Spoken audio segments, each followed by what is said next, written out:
नमस्कार. तर आजच्या व्हिडिओमध्ये आपण पाहणार आहोत तुळशीला पाणी कधी घालू नये. म्हणजेच तुळशीला हिंदू धर्मात अत्यंत पवित्र आणि विष्णुप्रिय मानले जाते. तुळशीची सेवा केल्याने घरात सुख, समृद्धी आणि सकारात्मक ऊर्जा येते. परंतु तुळशीला पाणी घालताना काही चुका झाल्यास त्याच्या नकारात्मक परिणाम होऊ शकतात. त्या चुका कोणत्या ते पाहूया. त्यामुळे व्हिडिओ कंटिन्यू पहा.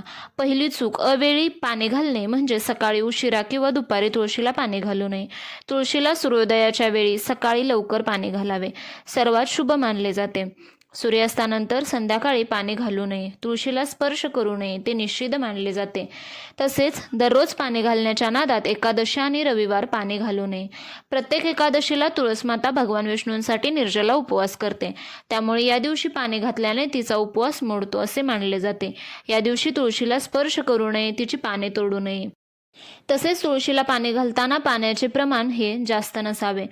जास्त पाण्याने तुळस लवकर कुजते. तुळशीला फक्त तिच्या मुळांना ओलावा मिळेल तितकेच पाणी घालावे. पुढचा म्हणजे अस्वच्छतेने अंघोळ न करता तुळशीला पाणी घालू नये. तुळशीला शिळे उष्टे पाणी वापरू नये. तांब्याच्या कलशातून घातलेले पाणी अधिक शुभ मानले जाते. तसेच सुतक असताना किंवा मासिक पाळीच्या काळात तुळशीला स्पर्श करणे किंवा पाणी घालणे टाळावे. कारण तुळस ही अत्यंत संवेदनशील आणि पवित्र वनस्पती आहे. आणि महत्त्वाचे म्हणजे तुळशीला पाणी घातल्यानंतर किमान 3 प्रदक्षिणा घालाव्यात.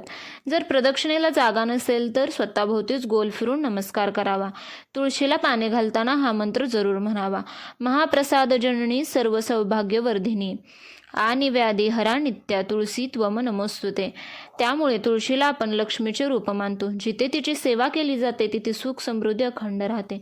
त्यामुळे अनेकदा नकळत तुळशीला पाणी घालताना अशा काही चुका करतो.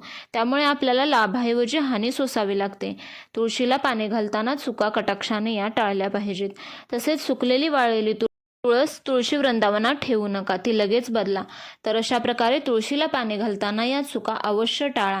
तुम्हाला ही माहिती अवश्य आवडली असेल असे मी आशा करते. पुनश्च भेटूया नवीन व्हिडिओमध्ये.